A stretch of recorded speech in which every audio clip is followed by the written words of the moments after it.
देवी के बारे में हम मार्कंडेय पुराण में ज़्यादा उनका विवरण किया गया, तो वहाँ पर देवी ने अपने प्रकट होने का पहले से ही, जिसको कहते हैं भविष्यवाणी कर दी थी, प्रोफेसी कर दी थी कि मैं आने वाली हूँ।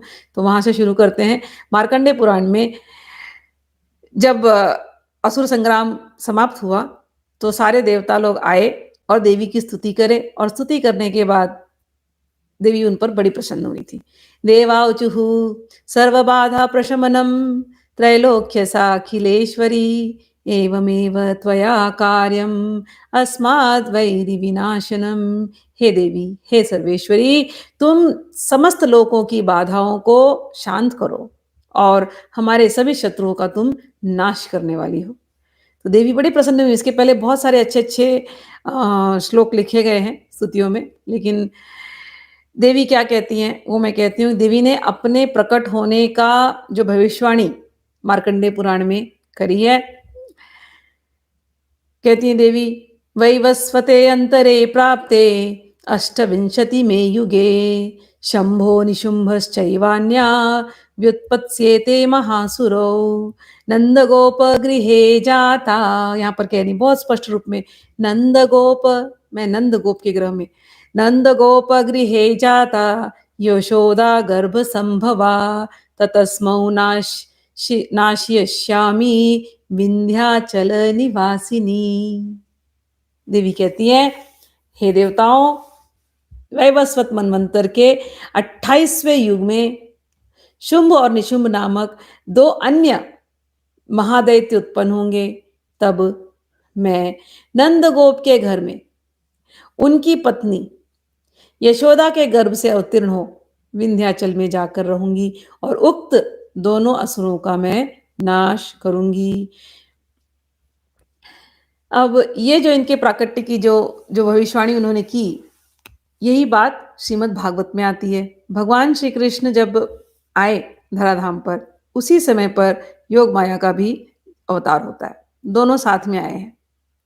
तो वो जो लीला हुई, भगवान अपनी बहन को बुलाते हैं और कहते हैं, उनको कुछ आदेश देते हैं, और उसको हम लोग अब श्रवण करते हैं श्रील व्यास देव की वाणी में, सुखदेव जी की वाणी में, श्रीमद् भागवत से।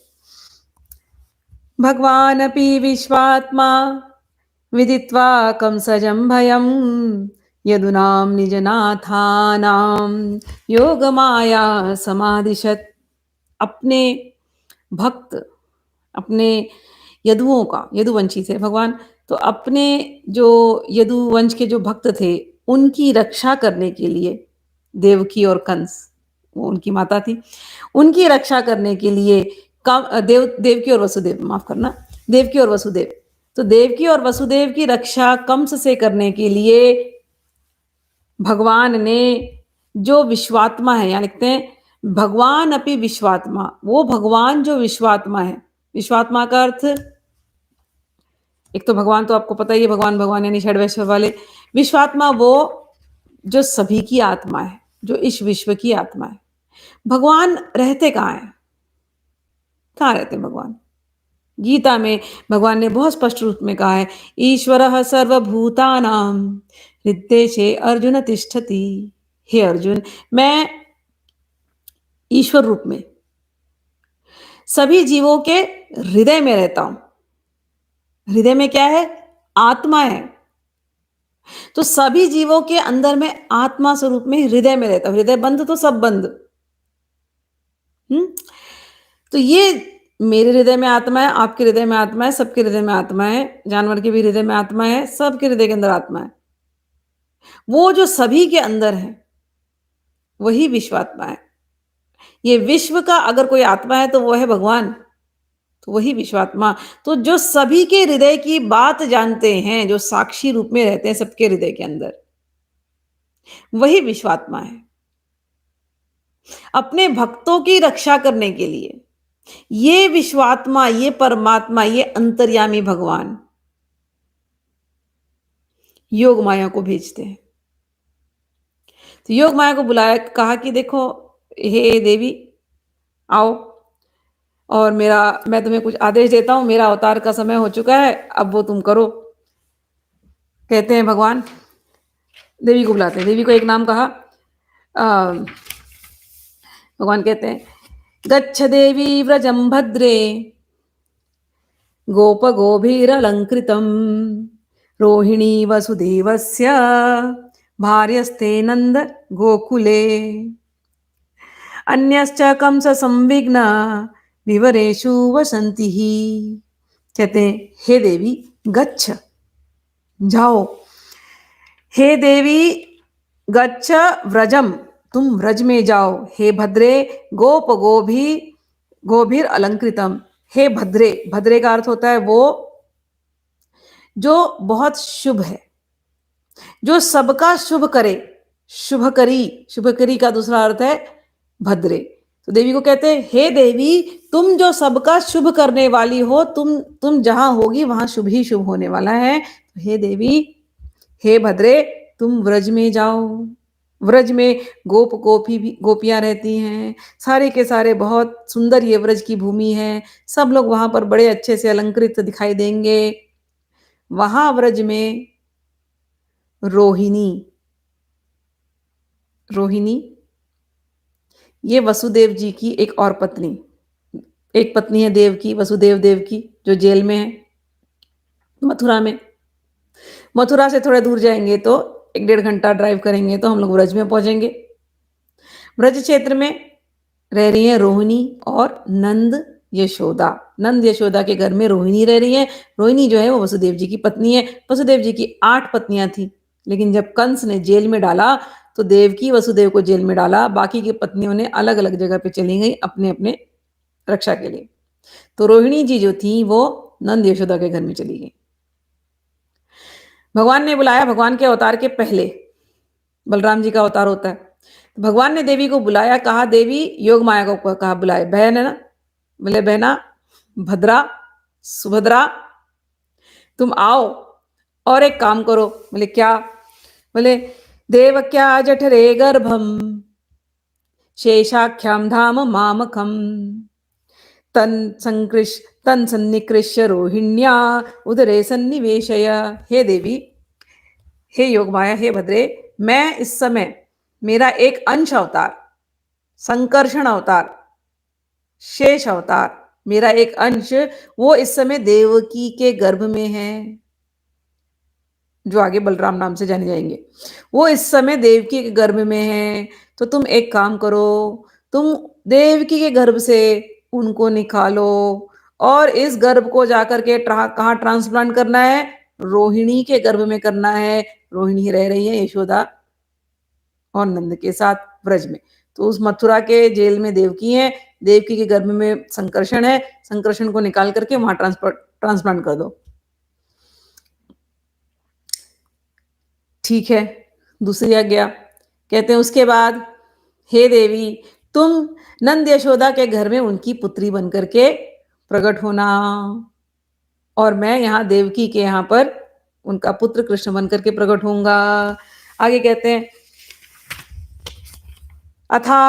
अथाहम अंशभागेन देवक्या पुत्रतां शुभे प्रापस्यामि त्वं यशोदायां नंदपत्न्यां भविष्यति। मैं उसके बाद देवकी और वसुदेव के यहाँ प्रकट होऊंगा और तुम नंद यशोदा के यहाँ प्रकट होना, और तुम्हारी ख्याति इस संसार में बहुत होगी। भगवान श्री कृष्ण योग माया के बारे में क्या कहते हैं, इतने आदर पूर्वक इतने अच्छे शब्द अपनी बहन के बारे में कहते हैं, सुनकर के हृदय गदगद हो जाता है।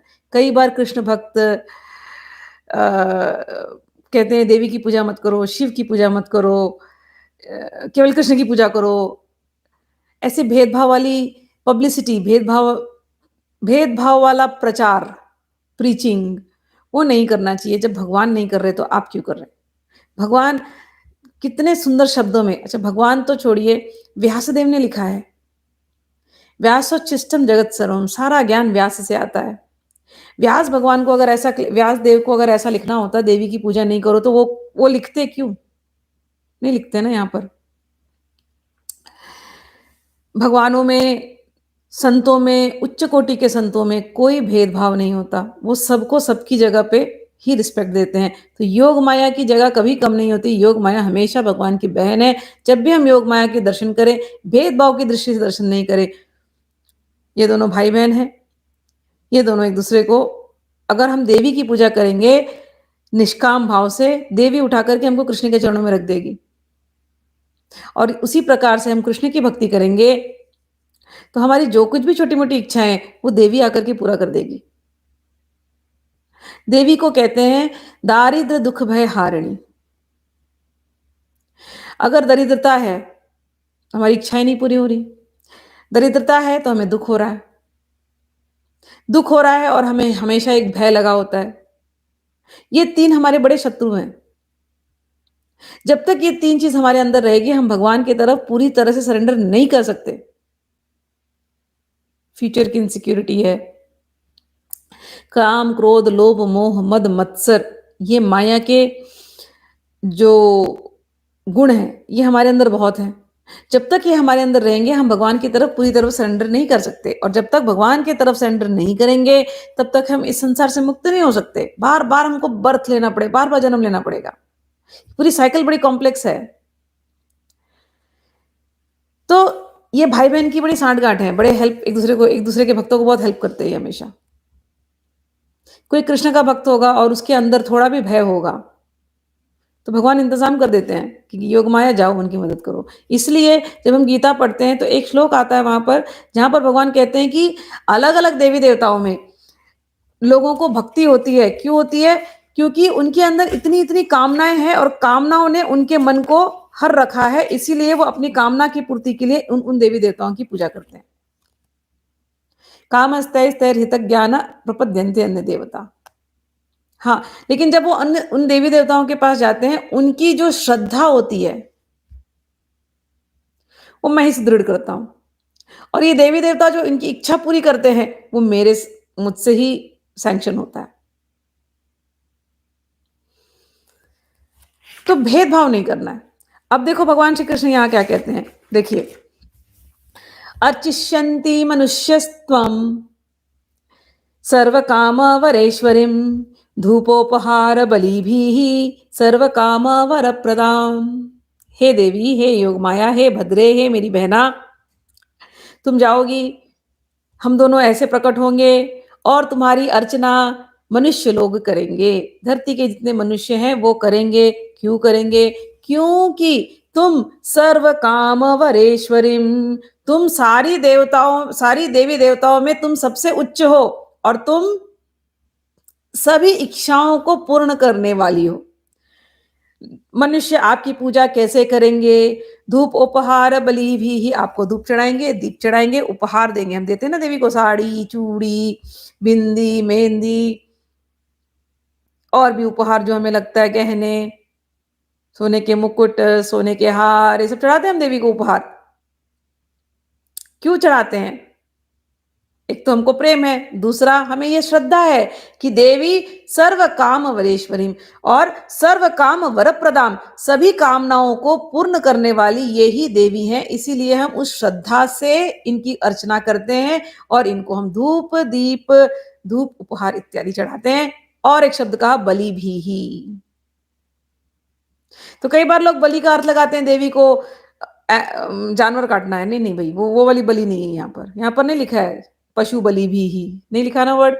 लिख देते अगर क्लैरिटी के साथ। कभी भी ये जो महान श्रील व्यासदेव, व्यासदेव से ही सारा ज्ञान आया है। व्यासोच्छिष्टम जगत सर्वम।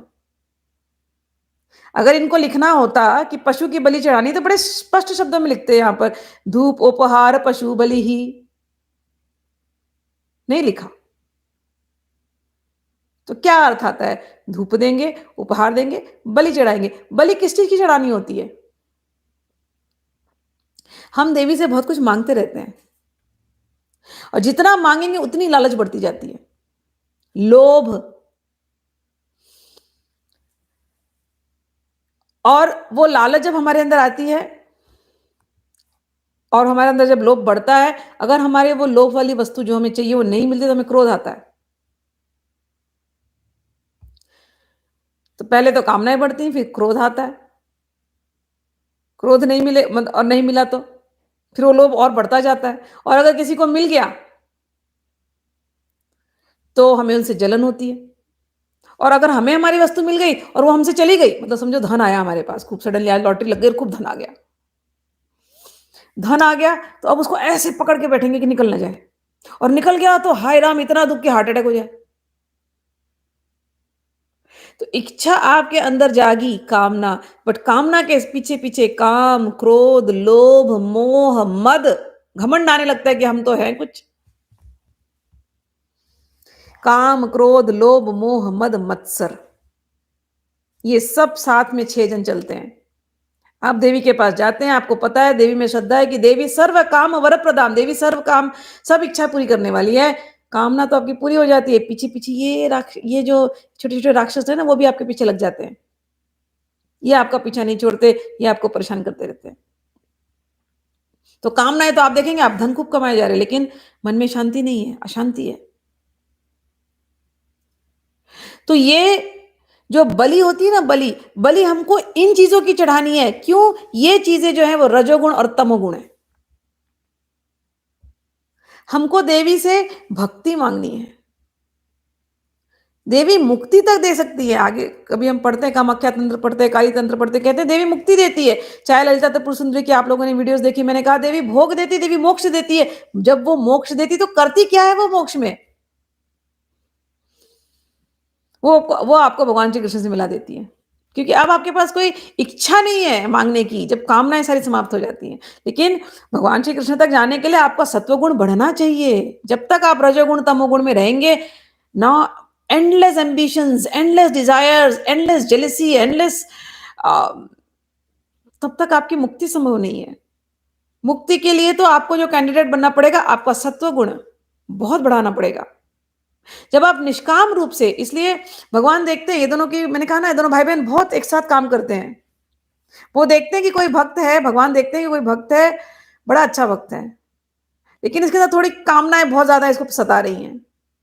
तो तुरंत उसके लिए भगवान कोई ना कोई देवी देवता उसके सामने प्रकट हो जाएंगे, जिससे उनकी श्रद्धा बढ़े, जिससे उनकी इच्छाएं पूरी हो।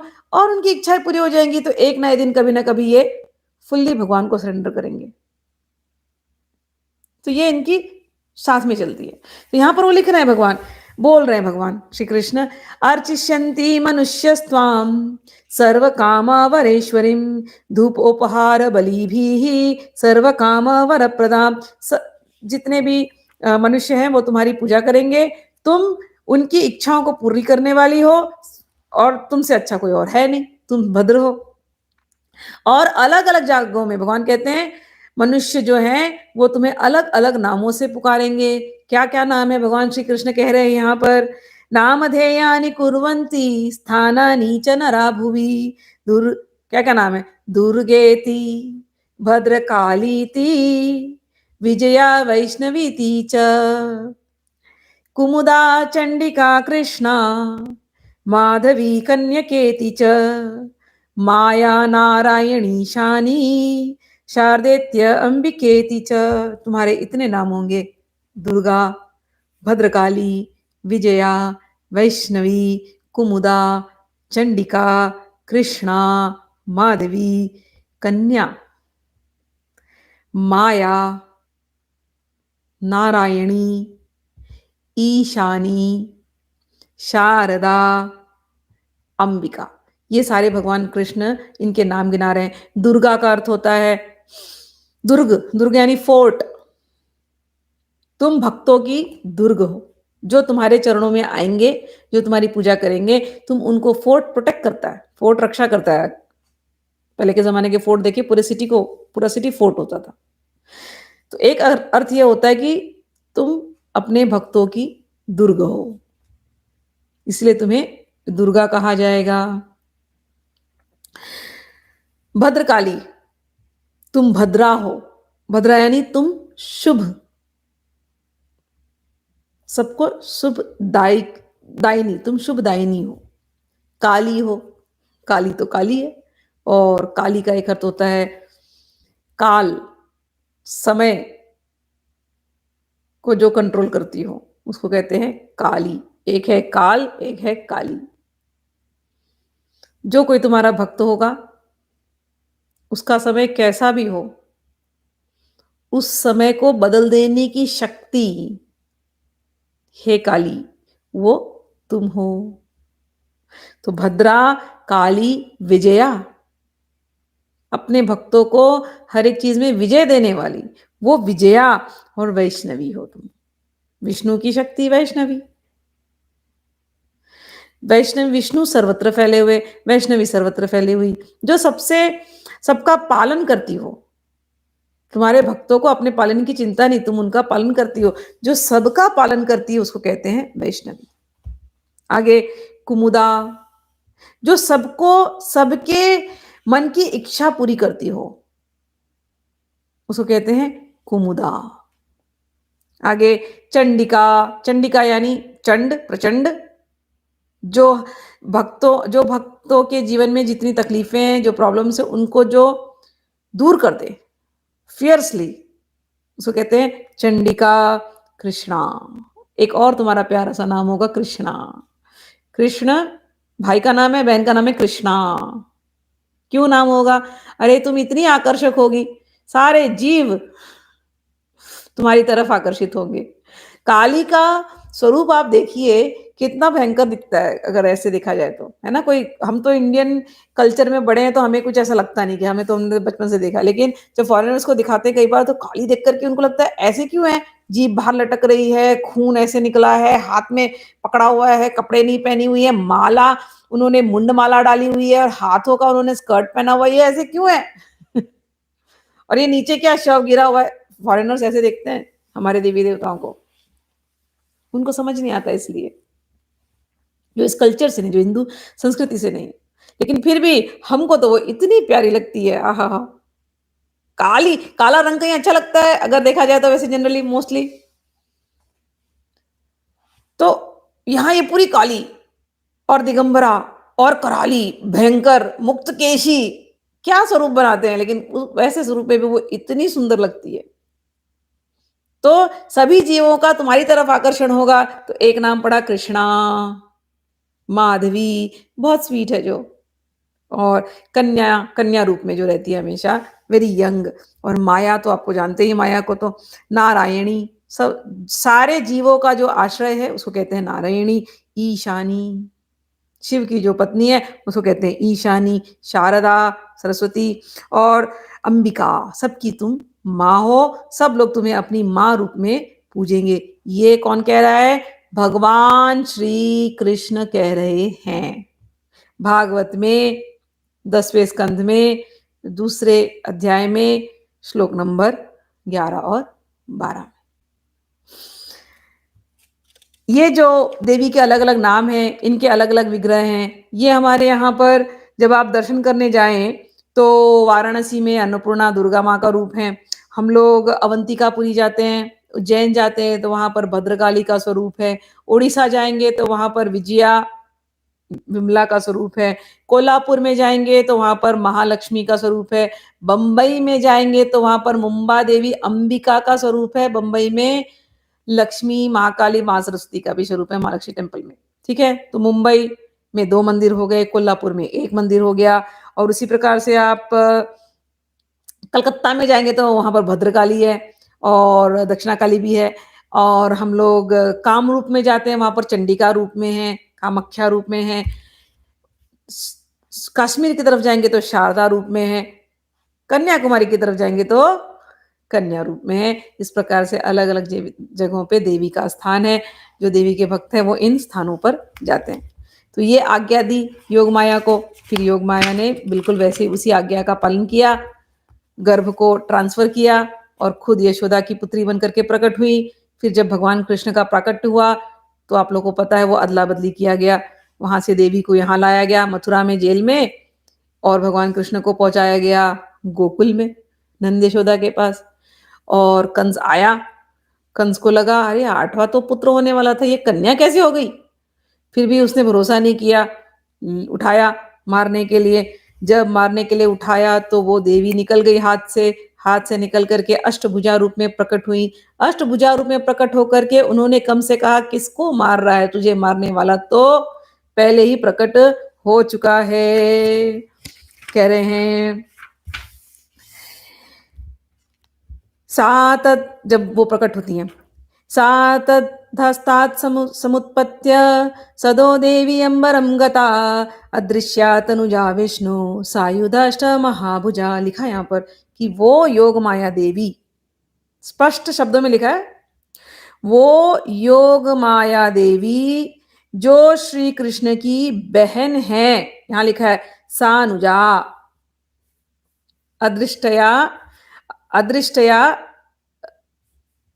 अदृश्यतानुजा, जो उनकी अनुजा है, जो भगवान श्री कृष्ण की अनुजा, जो भगवान कृष्ण की बहन है, वो योग माया देवी कंस के हाथ से उड़ गई और उड़ करके वो प्रकट हुई आसमान में। कैसे? यहां पर लिखा है बड़े स्पष्ट भुजा में, दुर्गा के रूप में प्रकट हुई, अष्टभुजा दुर्गा के रूप में, सायुधष्ट महाभुजा, इस प्रकार से वो प्रकट हुई। और उनके हाथ में क्या क्या था? उन दुर्गा देवी के हाथ में दिव्य स्रग अंबरालेपा रत्नाभरण भूषिता धनुशूलेषु चर्मासी शंख चक्र गदाधरा सिद्धचारण गंधर्वैर अप्सरा किन्नरोरगै उपारितोरुबलिभिः सुत्यमानेदम अब्रवीत। वो जो दुर्गा देवी थी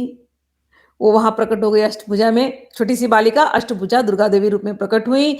सारे देवी देवता आकर के उनकी स्तुतियां करने लगे और उनके हाथों में मालाएं थी, उनको चंदन लगाया गया था, उन्होंने बड़े सुंदर सुंदर कपड़े पहने हुए थे और खूब ढेर सारे अलंकार आभूषण डाले हुए थे। एक हाथ में उनके धनुष था, एक बाण था, त्रिशूल था और कवच था, तलवार थी, शंख था, चक्र था और गदा थी। और सारे अप्सरा, किन्नर, उर्ग, सिद्ध, चारण और गंधर्व सभी लोग वहां पर आकर के उनकी स्तुतियां गाने लगे। और वो कहती हैं, उन्होंने कहा फिर, किम मया हतया मंदा जात खलु तवांतकृत यत्र को वा पूर्वा शत्रुर माहिंसी कृपणान वृथा। हे कंस, हे मूर्ख, हे मंदबुद्धि, मुझे मार करके क्या मिलेगा तुझे? अरे वो जो भगवान हैं, जो तुझे मारने वाले हैं और जो तुझे मार ही देंगे, वो तो कहीं और प्रकट पहले से ही हो चुके हैं, इसलिए अब तू अन्य बच्चों को मारना छोड़ दे। और इस प्रकार से कह रहे हैं, इति प्रभास्य तम देवी माया भगवती भुवे बहुनाम अनिकेतेषु बहुनाम बभूवः। इस प्रकार से ये देवी ने, जो बच्ची थी योग माया अष्टभुजा दुर्गा ने ये भविष्यवाणी करी, फिर से आगे की बात कही, तुझे मारने वाला तो तुझे छोड़ेगा नहीं। और वो वहां से चली गई और जा करके अलग अलग जगहों में ये योग माया प्रकट हुई। जैसे कि वाराणसी में अन्नपूर्णा रूप में प्रकट हुई, लिखा है यहाँ पर। और अन्नपूर्णा, दुर्गा, काली और भद्रा, ये इनके अलग अलग नाम है। कलकत्ता में काली, वाराणसी में अन्नपूर्णा, बंबई में मुंबा देवी और कटक उड़ीसा में भद्रकाली, अहमदाबाद में भद्रा। इस प्रकार से ये देवी के अलग अलग नाम हुए। और जाकर के वो देवी ही फिर आगे चल करके विंध्याचल वासिनी, उन्होंने विंध्याचल में जाकर के अपना आवास बनाया, वहीं पर वो देवी विंध्यावासिनी के रूप में जानी जाती है। चलिए, तो इसी के साथ ये विंध्यवासिनी देवी की कथा यहाँ समाप्त होती है, जो भागवत में दिया गया। विंध्यवासिनी, अष्टभुजा देवी, योग माया, भगवान श्री कृष्ण की बहन, कंस को इस प्रकार से वार्निंग देकर के विंध्याचल में जाकर के बैठी और विंध्यवासिनी देवी के नाम से जानी गई हैं।